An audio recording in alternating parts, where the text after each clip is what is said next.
One. Yo. Slow budget. Once again. Yeah.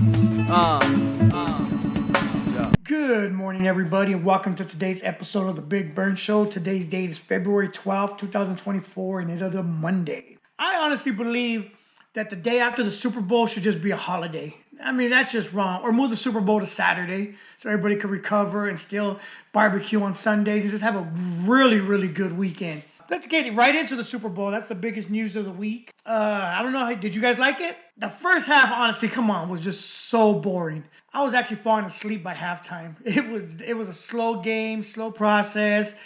And then it picked up second half. I was rooting for the Chiefs only because I don't want the 49ers to tie the Steelers with 7 Super Bowls. So that's my only reasoning. And other than that, I mean, half my feed is probably 49er fans. So yeah, I only have like 2 true Kansas City fans that I've known for a long time on my page.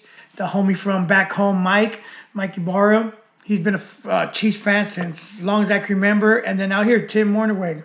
He's been so congrats to you, both of you guys, on another Super Bowl win. Another big thing about the Super Bowl is the Usher halftime performance. Again, I'm an Usher fan, so I appreciate it. A lot of people are, man, he was getting mad hate on the internet about the halftime performance. I enjoyed it, especially when they started playing Burn, because that's my song. So yeah, it was good. And then they ended it on a perfect song. Oh, let me speak before that ending.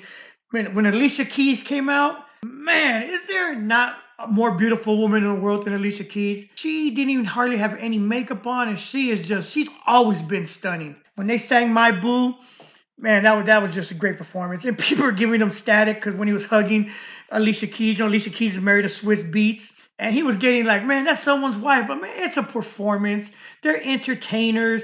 Even Swiss Beats released a statement like, man, ain't no hate on this side. They're making moves. They're entertainers. There wasn't nothing like, oh my God, Usher's putting his hands on someone else's wife. People will look for anything to complain about on the internet. If the girl's husband wasn't mad, why are you mad? When the ending came out with Lil Jon and Luda, that is just a great song. Always has been since it dropped, and that was a good way to end it. So yeah, I enjoyed the performance. And then back to the second half of the Super Bowl. They finally picked up steam, got a little action going. Man, another thing that's going to be talked about. Did you see Travis Kelce on the sideline throwing a fit? Oh my, yelling at the coach, slamming his helmet. Now, the coach thing, I don't understand that part. I don't know what it was about. That man went into halftime with 1 catch for 1 yard. And then at the end, Chiefs could have won it early. Rice was wide open, but they're only looking for 87. In no situation, it's like 87 is the only player on the team. And I could see the frustration of the receiver when he was yelling at Mahomes and stuff. Like, I'm sure he's saying, there's other players out here. It's not about him and Taylor Swift. Speaking of Taylor Swift, man, how many times are they going to show her on like every 10 seconds? If the ball goes to Kelsey, pan to Taylor Swift in the box. It was a great ending. Overtime. I mean, what else can you ask? Overtime with like 3 seconds left on the clock.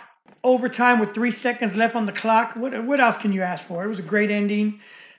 Chiefs won. So Friday, me and my daughter, I took her to the father-daughter Valentine's Day dance at school. We had fun. We dressed up. Me and her got to dance a little, especially, when the Cupid Shuffle comes on. And we had a great time. My son took his daughter, so my son and my granddaughter went. Got to see my buddy Oscar and his daughter Perla, and my buddy Tony and his daughter. So yeah, it was just fun, just seeing all the, we're a small town, so of course I pretty much know 90% of everyone's going to go to any school function. So it was fun seeing all the kids we know. So it was just a fun. And then my son has sectionals in Morenci this weekend. We were going to go Saturday morning, but then everybody was saying how terrible the weather was going to be. So I decided, Friday night after the dance, I'll take the 2-hour drive up to Thatcher, get a hotel room, and then do the 1-hour drive in the morning. And I'm glad I did because the people that drove up Saturday morning all said the weather was horrible. Snow on the roads, just wet. Yeah, it was just, I made the right decision. Spend $100 and some for the safety of my family. On to sectionals. First of all, let me congratulate the San Juan Miners wrestling team. They're sending 7 guys to state. That is huge. Now with Rocky. Rocky went in as the number 4 seed. Everything was aligned. it was set up. He went. All he has to do is win his first match, which he did. It was against San Carlos. And then his next match was against the number 1 seed, which is Tombstone. We could see the brackets. We're like, okay, even if he loses, he'll have to wrestle the number 6 seed from Morenci, and Rocky's beaten him a few times. So we're like, everything looks good to move on. Except the number 6 seed upset the number 3 seed in the tournament. And that just put everything in it messed everything up. So Rocky wins the first match. He loses to the number 1 seed, which he was winning. He was up 2-0. And then he just, in wrestling, all it takes is one mistake. He pulled the guy on top of him and got pinned. So we're like, okay, now he has to wrestle the number 3. Instead of the number 6 seed that he's beaten a few times, because of the upset, he now has to wrestle the number 3 kid from Wilcox, who is a tough kid. And again, in that match, it was the blood round. Winner goes to state, loser goes home. And Rocky was up 2-0 into the second round with about a minute left. Rocky's controlling him the whole match. I'm like, everything's looking good. He finishes this round. We'll go neutral and positive Rockies win. Again, he made one mistake. He turned into the guy. He got reversed, turned into the guy instead of turning the other way, and got pinned. And that was it. That's all she wrote. Rock's season ended. I think he had over 35 wins. I mean, it is what it is.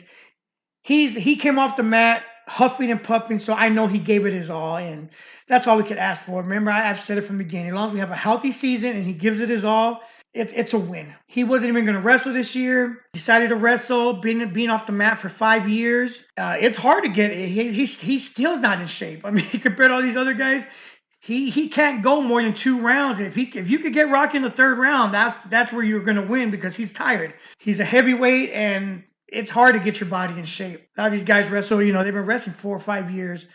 So no excuses. He gave it his all, and he's done for the year for high school. We'll probably do a couple of RMNs for fun while we're traveling. Again, as long as we stay healthy, as long as he's not in pain, we'll just see what we could do. But other than that, Rocky's high school career as a wrestler is now done, and he's not going to do baseball. He would probably do track if they had it, just to throw the shot put and discus, but I don't know if the high school's having a track. Congrats to all the minors going to state. Before I move on, quick shout out more about wrestling to Rocky's cousin, John Provencio from Morenci. Just a beast of a kid. Got to see him wrestle his last high school matches before state. He's going for his 3rd high school state championship out of Morenci, and I got a quick interview with him. I'll probably post in a later show, and just a good kid. Got to hang out with his family on Saturday. Just shout out to John, and good luck on going for your 3rd high school state championship. So last week, I had a couple of Walmart stories while I complained about how I was racially profiled at Walmart. So I go to Walmart. I mean, here's the thing. People are like, well, why are you stop going to Walmart? Why are you going? Here's the thing. We're in a small town. That's the nearest place to get anything you need, household stuff that's affordable. I could go to Dollar General, Family Dollar, but their prices are, 25-30% more. So we go to Walmart to get some groceries and just get more stuff from the house we needed. So we got a cart. We're checking out the line. They had one cashier open there was a line of carts waiting for one cashier, and everyone was just quiet. Like, why does no one speak up? So I'm from the back, like, excuse me, ma'am, can we get another cashier open, please? The lady's all, well, let me get the manager, blah, blah, blah. I'm like, yes, please. There's a line of carts here. So we're waiting. I see 2 workers just standing there. I'm like, hey, you think we could get another register open? And the guy's like, well, the self-service is open. I'm like, no, am I going to get 10% discount, employee discount? No, all right then, I'm not using that. Can we get look at these line of carts blocking traffic? So they finally opened another lane, and everyone's like thanking me. I'm like, why thank me? Speak up. Speak up for yourself. Closed mouth don't get fed. They're like, we're short-staffed. And I told them, I go, look, that's no excuse. My cart alone, I thought it was going to be like $400 worth of stuff. I go, my cart alone pays for a cashier for the whole day. My cart came out to close to $700. Sports cards alone I was buying was like $160. So I was like, that's just an excuse. I go, my cart, whatever I have in this cart will pay in 15 minutes, will pay for a cashier for the whole day. So the fact you guys don't want to pay cashiers or whatever it is, why you're short-staffed, that's just an excuse. If I want to go to get stuff, I have to go to the Walmart. I wish I could go other place. As another quick thing, as we're walking into Walmart, I see this lady put groceries in her car. And then she just leaves the cart like right on the side. And the thing was, there was a cart return right in front of her car. All she had to do was walk 10 seconds to put the cart away. But the good thing is I'm with Corey and I'm like, and I'm saying this loud enough for the lady here. I go, see, Corey, that's why you were raised right. You put carts away. That means you were going to put, your kids are going to put their carts away because of the way I'm teaching you. I guess that lady that's the way she was raised. And I say things like that just loud enough for them to hear, like, it's ridiculous. You cannot put your cart away. And there was no, you don't know about the lady's hand. She didn't have no handicaps. I saw her walk perfectly. She put her carts away. She was with her daughter. She could have sent her daughter to put the cart away. Like I send my kids. They already know. The youngest kid with me is putting the cart away. When it's just me and Rocky, Rocky does it. When it's Rocky and Corey, Corey's doing it. Last time it was Corey and my granddaughter Mallory. Mallory put the cart away, made sure she was safe. Okay, it's right there. Or if she has to cross, Corey go with her. But I'm like, Mallory, you're the youngest. Go put the cart away. It's just how I was raised and how I'm teaching my kids. These people are just lazy and don't put their carts away. Just a little pet peeve of mine. How does that affect the world? It doesn't. It's just a pet peeve of mine. And I have a platform to complain, so that's what I'm doing. So and that's just another life lesson I teach my kids. So she'll be a better person in life. And speaking of something like that, I know I do a good job raising my kids, but sometimes they'll do something that makes me think, where did I go wrong? Let me give a quick example. I don't want to mention my kid's name, but it was Jaden. I think it's been like a month probably. Well, no, about 3 weeks ago when I was moving here. It was a Monday. He's off on Monday. So I'm like, hey, what are you doing? He's like, nothing. I want you to come down and help me move. His response to me was, it's my day off. I don't want to go help you move. And I was just like, what the hell? I would never, ever in my life be able to tell my dad that or my mom that. Hell, my parents didn't even give me a choice. If I had a day off, my dad would call me or just wake me up. Hey, be ready in 15 minutes. I need you to go help me do something. And there was no, but Dad, it's Saturday. I want to rest. Hell no. My dad said, get up. We're going somewhere in 15 minutes. He didn't even ask if I had plans. He wouldn't even, I mean, it wasn't, because that's my dad. He already knows I'm going to change whatever I got to do for him because that's my father who raised me. So yeah, he would be like, I remember that a few times. I had plans. He's like, hey, be ready in 15 minutes. I need you to go help me. And because he knew I knew how to drive a forklift and his company was closing or something. He was a supervisor. So it was a Saturday. He needed me to just move pallets for him with the forklift while he was doing something else. And I went and did it. There was no, but Dad, come on. It's my day off. So yeah, that just threw me for a loop. Like I wouldn't expect any of my kids to say something like that to me and not come help. And it wasn't like I needed him to, come on, we're moving furniture. We're going to be... It was little stuff like maybe, hey, put that box over there. Hey, can you put the microwave over there? Well, I put this over there. And then we would have hung out and I would have took him to lunch right after. But it was just another way of us hanging out. But when I got that text, that just threw me for a loop. As much as I do for my kids and as much as I've done for him, yeah, that just kind of threw me off. So like I said, no matter how much we raise our kids, and I know for a fact that they will be out there in society, a good, productive member of society, once in a while, one of them will do something that make me think like, where the hell did I go wrong? Anyway, let me move on. NFL awards were handed out last weekend, and some of them were no-brainers. Some of them were shockers. Some of them were like, damn, they better not give it to so-and-so.